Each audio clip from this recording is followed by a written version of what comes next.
Um, Hi, this is my video on how I use different media technologies in my media coursework.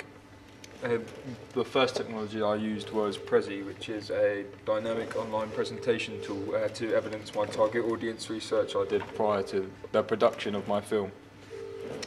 This is Prezi, so you've got all your different presentations.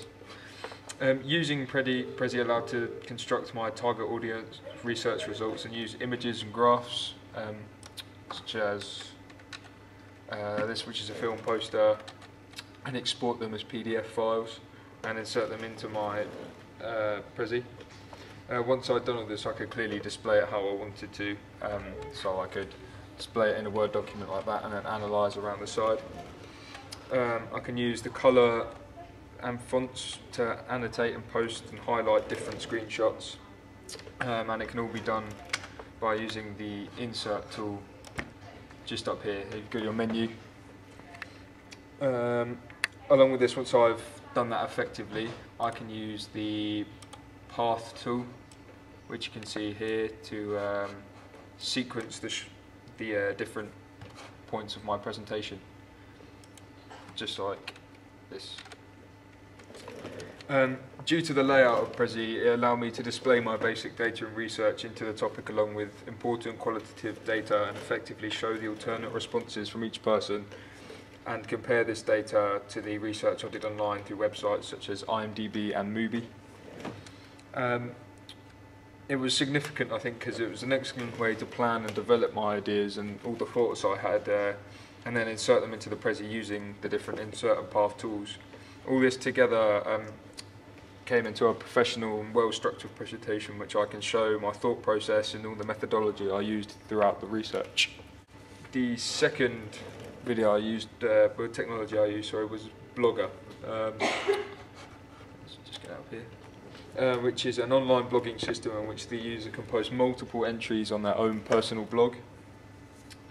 It allowed me to upload any part of my coursework, such as storyboards or scripts, as you can see here, using the new post tool, which if I go onto Blogger,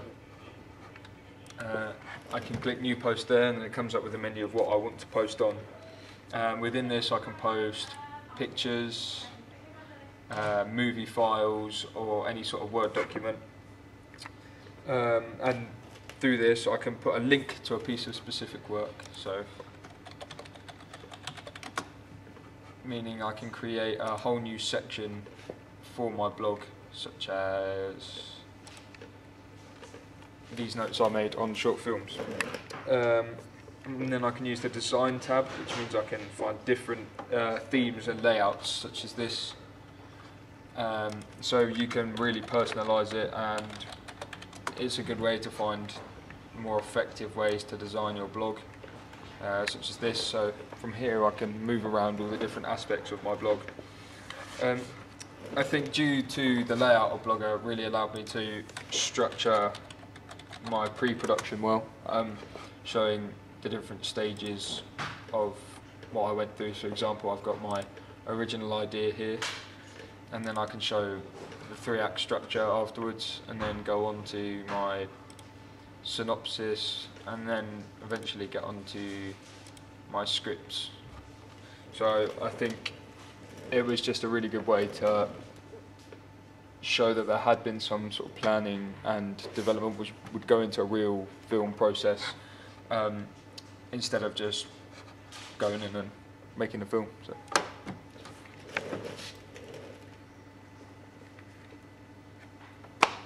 And this is the camera I used to shoot all my media coursework this year and last year, so my short film, my preliminary task last year, and my introduction to a feature-length film. It's a Canon HD, so nice, high quality. Small and compact, so quite good to take around if you've got to go journey somewhere to go to a shoot. A strap here for easy handheld shots instead of the camera wobbling around everywhere. 2 holes under here to attach a tripod, so easy for things such as long, wide shots or tracking shots, just there. And it's quite easy to function. You've got the on and off button on the side here, So if I turn that on, you can see a green light comes on. Just turn that off for now.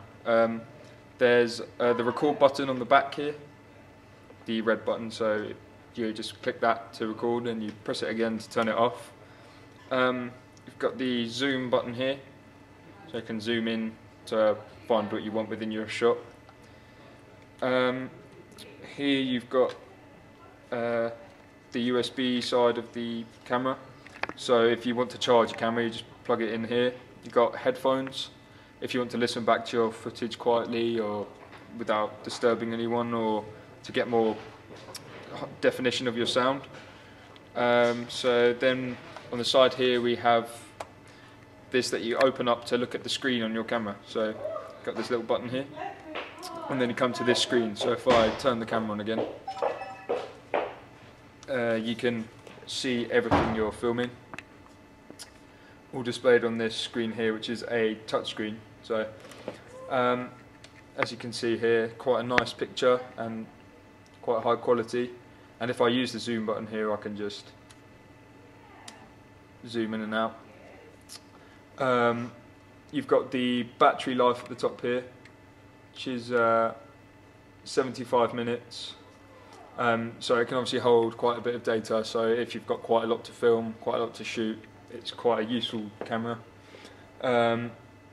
You've got the green button here, which tells you that the camera's currently on standby, so it's not recording, but if I press this red button, it changes to a red circle, which means I'm currently recording some footage. I'll press that again just to stop. Another important button is when you come to this panel on the side here, and I've got all these buttons, but one which is very important is the playback button. Press here. I come to this screen, so I can see everything that I've filmed, and I can scroll along to see all the other footage that has been taken on this camera. So if you've forgotten anything, you can just scroll back and see where you've put all your shots, which is very useful. Yeah, so overall, quite a nice, easy camera to use. It can seem like be quite challenging to start off with, but once you get your head around it, it can be an ideal camera for a beginning filmmaker or even quite an experienced filmmaker.